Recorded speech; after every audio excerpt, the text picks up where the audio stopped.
Here's your daily reminder that the Democrat Party and woke corporations think black people and brown people are too stupid or too helpless to have a photo ID to vote.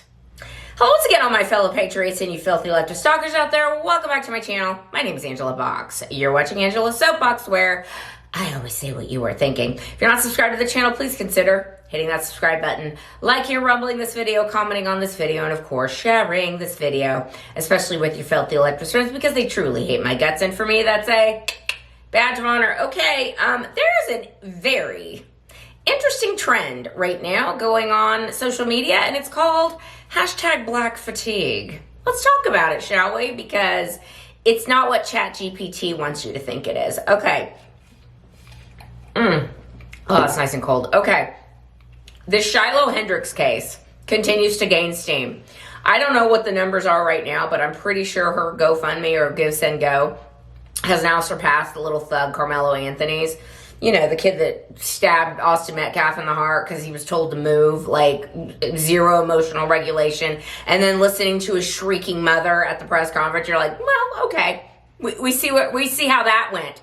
Let me tell you a little story here. And well, so Black Fatigue is basically people of all races being really tired of having to constantly wring our hands over the plight of Black Americans 24/7. And it's not Black people per se. It's a certain subset of Black people who act ghetto and thuggish and do all the things that you see all over social media. And normal people are sick of it. So, you know, of course, ChatGPT thinks it means that there's systemic racism, and Black fatigue doesn't mean that, being tired of Black people's like ridiculous antics. It actually means that, you know, so many generations, intergenerational trauma of Black people, blah, blah, blah, blah. It's like, no, that's not what it is. In fact, there's lots of Black people on TikTok and X and other social media who are going to say, yeah, I got Black fatigue too. It's actually more Black people saying they have Black fatigue than white people or anybody else. But I will raise my hand. And I will say I have Black fatigue too, okay? I'm not talking about normal Black people. Again, lots of Black people are having Black fatigue too. We're talking about a certain subset, okay?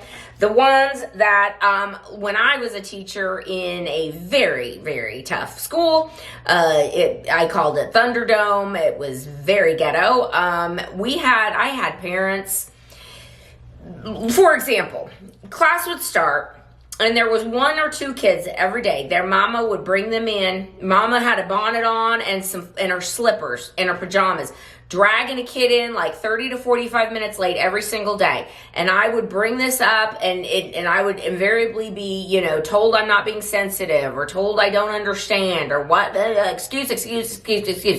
And the Black fatigue that people have after program after program after program trying to help Black Americans rise up out of the poverty that generations felt is exhausting. And except for white liberals who don't ever want this to end, because they realize that if they can keep Black people on the Democrat plantation, that keeps Black people voting for Democrats and keeps them in the culture of poverty and dependence and all the stuff. Except for white liberals, like pretty much everyone is over this, including Black people, okay? So the Shiloh Hendricks case, I think, has been such a touchstone and a turning point for our culture, where you may not like that she used the N-word to a kid, but at the same time, he was acting like a little thug stealing her child's things, okay? And the fact that the Rochester, Minnesota community is like out there wanting this woman arrested for a word is the level of stupid. Again, the Black fatigue is really settling in. And if Shiloh Hendricks gets charged with something, like, there's really nothing that she can be charged with, because in America, we have freedom of speech, and she wasn't screaming fire in a crowded theater, okay? You can use a mean word, okay? It's not the end of the world. And I would just like to say to all normal Black people who are opening their eyes, getting off the Democrat plantation, understanding what the Democrat plantation is, and that is, of course, this generational thing that the Democrats did starting in the 1960s, starting with Lyndon B. Johnson's Great Society, where he said, because of all these freebies we're going to be giving these black people, we're going to have the N-words voting Democrat for the next 200 years. Like, normal black people are starting to wake up to this. And that is why they are so threatened by Trump's black support. They are so threatened by Trump's black and brown support, because good policies don't have anything to do with skin color, not at all. In fact, if you purposefully call out someone's skin color, you're the one who is being racist. Okay. Now, I'm not talking about programs to encourage black entrepreneurship or opportunity zones. Those are great. I love that stuff. But when you go out saying that someone is a victim just because of the color of their skin, that feeds into this victim mentality and the black fatigue that we are all feeling. So I hope that Shiloh Hendricks continues to raise money on her GoFundMe. I hope that the little thug, Carmelo Anthony, has his people continuing to act like that he's somehow a victim here. It's just going to highlight to the world how just done normal people are with this constant browbeating that it's somehow white America's fault that the black community's in the toilet. It's like, I joke, I'm like, well, maybe in another 150 years, they'll get it together. And I know black people that are like, nope, they won't. They won't.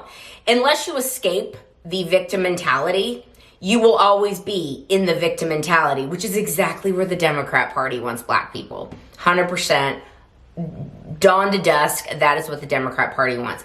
Anybody that tells you any different is a liar, okay? So this is why the Democrat Party does not want school choice or school vouchers. They do not want opportunity zones. They do not want tax cuts. They do not want SNAP benefits to make sure that you're not getting junk food on them. They don't want work requirements for welfare. They do not want people they do not want people to stop being rewarded for having babies out of wedlock. They do not want the highlighting of the fact that there are abortion clinics all over black communities, and that's on purpose. They don't want any black people to wake up to that at all. They just want black people to blame whitey for all of their problems. They acting a fool and crazy and all the things that we've all seen. Like, everyone is done. We're all done here. So I hope that the black fatigue trend continues, especially in the black community, because they get to talk about it more than white people can. And I think it's great that they are, because they're sick of it too. All right, that's where I'm going to leave this video. Let me know what you think down below, and I will see you in the next one. I will be done. Bye.